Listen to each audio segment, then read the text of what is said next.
यहाँ basic proportionality theorem यानी BPT या थेल्स थ्योरम कहेंगे जो पढ़ना है।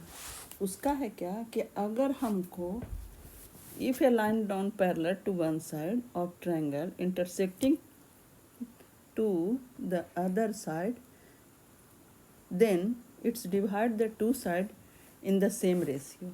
मतलब एक साइड अगर डिवाइड करता है, वही लाइन अगर दूसरे साइड डिवाइड करे तो वो सेम रेशियो में डिवाइड करता है। ये हुआ मेरा थेल्स थ्योरम। तो इसके लिए हम लोग क्या करते हैं कि पहले एगो ट्रायंगल लेंगे। पहले तो गिवन क्या क्या दिए हुए हैं वो भी करेंगे, कंस्ट्रक्शन करेंगे। तो थेल्स थ्योरम मेरा पहला थ्योरम है 10th क्लास में। तो उसको हम लोग क्या करेंगे कि ले लेते हैं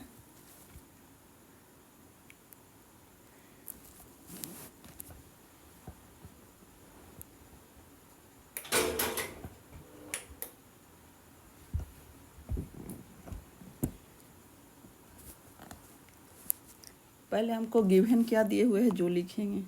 तो गिवन दिए हुए हैं, इसके लिए हम लोग एक ठो कंस्ट्रक्शन में पहले ट्रायंगल पार लेंगे। ट्रायंगल दिए हुए हैं, उसमें क्या दिए हुए हैं कि ए बी सी मेरा ट्रायंगल है, तो ए बी सी दे दिए। उसके बाद कहता है कि ए बी सी ट्रायंगल है, उसमें डी और बी सी पैरेलल है, तो ये दे दिए डी और ई। डी और बी सी पैरेलल है और इंटरसेक्ट कर रहा है ए बी इन डी और ए सी इन ई। ये तो बना लिए। तो इसको हम लोग लिख देते हैं। गिवन में क्या है कि a triangle A B C in which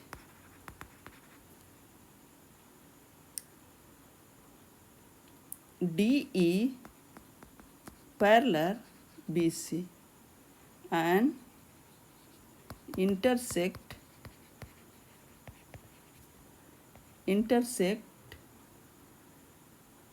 AB in D and AC in E।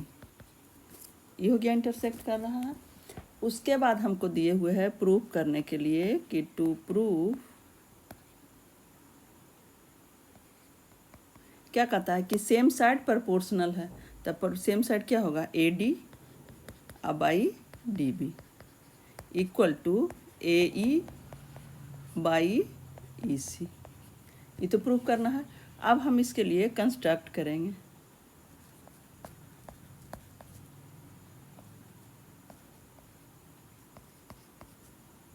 Construction में क्या करेंगे कि जॉइन बी ई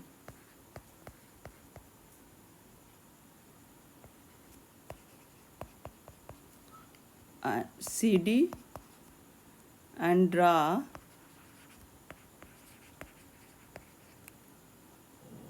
EF परपेंडिकुलर किस पर, BA पर, एंड कौन परपेंडिकुलर, D से G जाएगा, DG परपेंडिकुलर CA। इधर से हम D से G किए परपेंडिकुलर और E से क्या है, EF परपेंडिकुलर BA पर, तो EFE हो जाएगा। यही परपेंडिकुलर किए और BE और DC को ज्वाइन किए हैं। अब हमको इसमें कहता है प्रूफ में क्या लिखेंगे,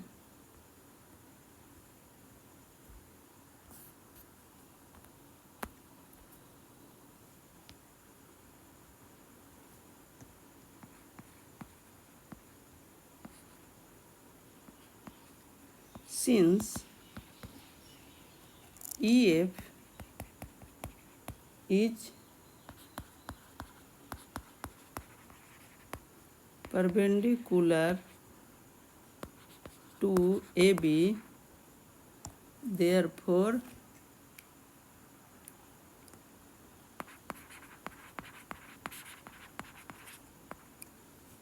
EF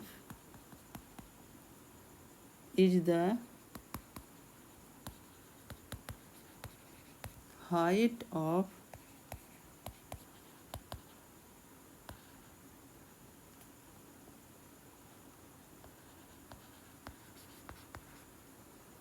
triangles ADE and DBE। तो इसके लिए हम अब लिखेंगे नाउ हमको AD पूछता है, तो AD हमको कहाँ है, इसमें है AD, तो ADE ट्रायंगल ले लेंगे, फिर DBE ले लेंगे ट्रायंगल। तो now triangle ADE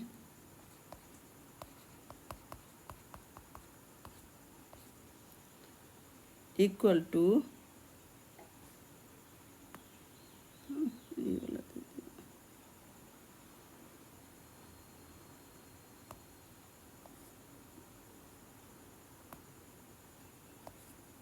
ADE equal to half into base into height. तो हाफ हो गया, बेस मेरा क्या हो गया AD, और हाइट इसका क्या हो जाएगा EF। इसी तरह से ट्रायंगल ले लेंगे फिर, and triangle DBE equal to, इसको भी half into base into height equal to, इसका भी हो जाएगा हाफ, बेस हो जाएगा DB, और इसका भी तो परपेंडिकुलर हो जाएगा EF। अब हम दोनों ट्रायंगल को प्रोपोर्शनल कर देते हैं, इसलिए ट्रायंगल ADE बटा ट्रायंगल DBE, तो इसका हम एरिया नहीं लिखे थे, area triangle DBE equal to half into AD into EF by half into BD into EF। Cancel हो जाएगा हाफ और DB, तो हमको बचा कुछ AD और BD, हाइट दोनों और हाफ इंटू कैंसिल हो जाएगा, तो हो गया इक्वेशन 1। तो सिमिलरली हम लोग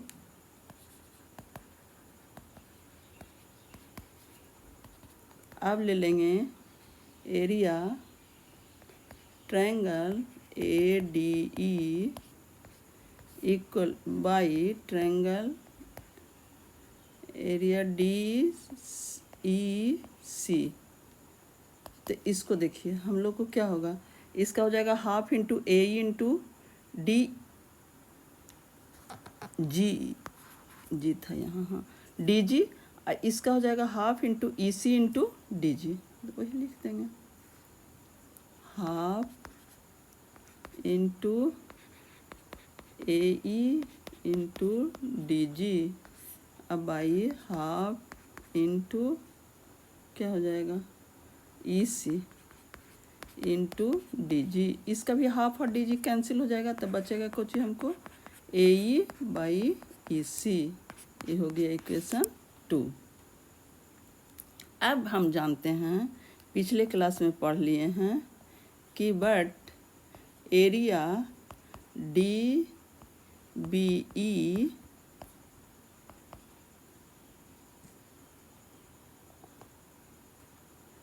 एंड ट्रायंगल, इसको भी एरिया नहीं लिखते हैं,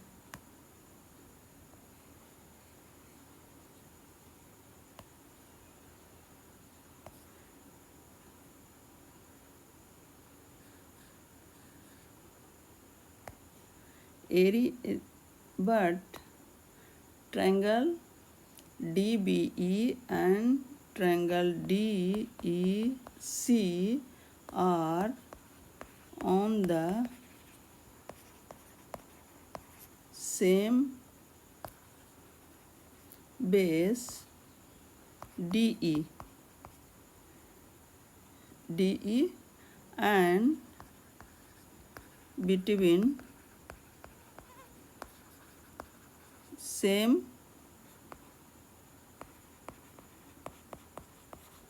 parallels DE and क्या BC, यानी BC और DE के पैरेलल के बीच में है, इसलिए area triangle DBC equal to area triangle DEC, DBE होगा, फिगर ऊपर चल जाता है थोड़ा दिक्कत हो जाता है, DEC यानी एरिया DBE और DEC इक्वल हो गया। तब हम कर सकते हैं कि हमको ये दोनों DEC और DBE इक्वल हो गया, तो हमको दोनों क्या हो जाएगा, AD तो दोनों में है, ये है, तो बोथ साइड को हम लोग कर देंगे तो क्या हो जाएगा कि दोनों का एरिया इक्वल, तो हमको इक्वल टू और 1/, area triangle DBE equal to 1/, area triangle DEC। तब दोनों को क्यों किए, क्योंकि ये दोनों को रेसिप्रोकल करेंगे तो इधर आ गया इधर आ गया, कुछ भी लिख सकते हैं। अब मल्टीप्लाई करेंगे दोनों को ट्रायंगल ADB, देयरफॉर और area triangle ADE by area triangle DBE equal to area triangle ADE by area triangle DEC। इसको कर दिए तो हमको एरिया ऑफ ट्रायंगल क्या था, ADE या DEB equal to AD by BD था, तो हम इसको लिखे AD बाई BD। E क्या था, AE बाई EC, तो लिख दिए AE बाई EC। क्या हो गया, यूजिंग 1 और 2। इसको यहाँ पे लिख सकते थे कि multiply both side area ADE, तो उतना लिखने का क्या ज़रूरत थी, तो हम समझ गए कि दोनों साइड मल्टीप्लाई किए, बोल दिए ही हैं। इस तरह से हेंस प्रूफ हो गया।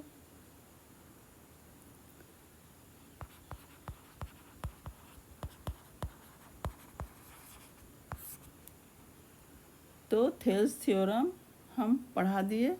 इसके अनुसार एक क्वेश्चन भी दे देने NCERT का, कोई भी क्वेश्चन ले सकते हैं, लेकिन मैंने कि क्वेश्चन लिखने में ही ना बड़ा टाइम लग जाता है। इसी पर है बात की, मतलब कि मेरा एक ठो क्वेश्चन है कि एक ट्रायंगल है, तो एक ट्रायंगल है, मान लीजिए कोई भी ट्रायंगल है, इसको हम मान लिए कि ये P या Q है, IKMN ट्रायंगल है,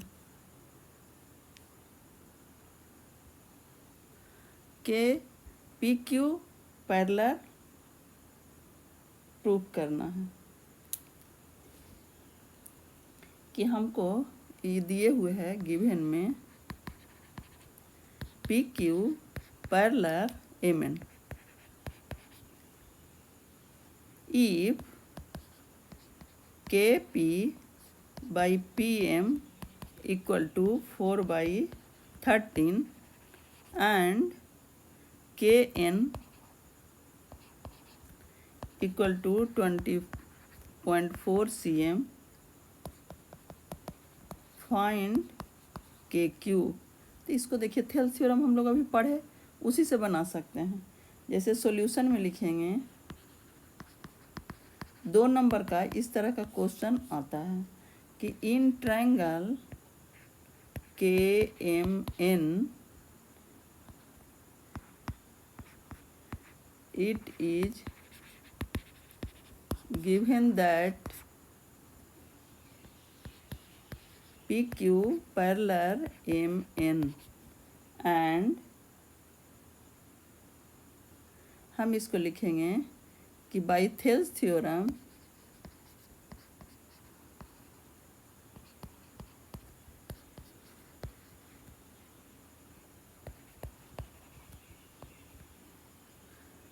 क्या लिखेंगे KP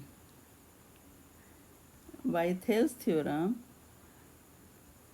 KP by PM equal to KQ by QN। तो हमको KP या PM कितना दिए हुए है 4/13 और हमको दिए हुए है KN। तो KN दिए हुए है तो हम इसको KN माइनस KQ को KQ रहने देते हैं। अगर हमको KQ निकालना न था, KQ निकालना है तो KQ ही रहने देते हैं। अब QN को हम KN माइनस KQ लिख सकते हैं। जैसे हमको यहाँ है K, ये है N, ये है Q, तो हम QN इक्वल टू ये पूरा लिखेंगे KN माइनस ये घटा देंगे तो KQ घटाए तो हमको ये वाला निकल जाएगा ना। तो इसी तरह से हम यहाँ पर कर दिए KQ by QN equal to KN minus KQ। अब हम इसको 4/13 लिखे। अब 4/13 तो लिखे, लेकिन KQ यहाँ लिखे और हमको ये KN दिए हुए था, कितना दिए हुए था 20.4, तो 20.4 लिखे माइनस KQ। अब हम मल्टीप्लाई कर देंगे तो इसको हम क्या करेंगे K into 20.4 minus KQ equal to 13 KQ। अब हो गया 4 4 जा 16 तो 1 अभी 84 81.6 minus 4Q equal to 13 KQ। अब इधर ले जाएंगे हम 4Q तो हमको हो जाएगा 81.6 equal to 13 KQ plus 4 KQ। इसको ऐड कर दिए तो कितना हो जाएगा 17 KQ इक्वल टू 81.6। अब हमको KQ इक्वल टू 81.6 बाई 13, 17 है। अब हमको नहीं कटता है तो हम इसको देखेंगे काट के, तो हम तो ऐसे ही काट देंगे, लेकिन पहला बार हम ऐसे बता देते हैं। 17 हो गया तो 17 × 5 = 85 हो जाएगा, 785 तो नहीं 4 बार लगेगा 68, तो ये हो जाएगा 3, ये हो जाएगा 1, ये हो जाएगा 6, ये हो जाएगा 6, तो 6 दूनी 12, 8 दूनी 16, यानी पॉइंट दिए 8 बार, तो 8 7 56, 6 5 8 5 13 कैंसिल, यानी इसको हम काट दिए तो 4 कैंसिल किए 4.8 cm आंसर आ गया। इस तरह से हम इसको बनाएंगे। तो इस तरह से NCERT का क्वेश्चन बनाइएगा, जो नहीं आएगा जो पूछिएगा। और क्या, पूरा वीडियो देखिए, अगर पसंद पड़े तो कुछ नहीं समझ में आए तो कमेंट कीजिए और लाइक कीजिए। अगर पसंद पड़े वीडियो तो लाइक कीजिए, चैनल को सब्सक्राइब कीजिए। और पूरा वीडियो देखने के लिए थैंक यू। Okay bye.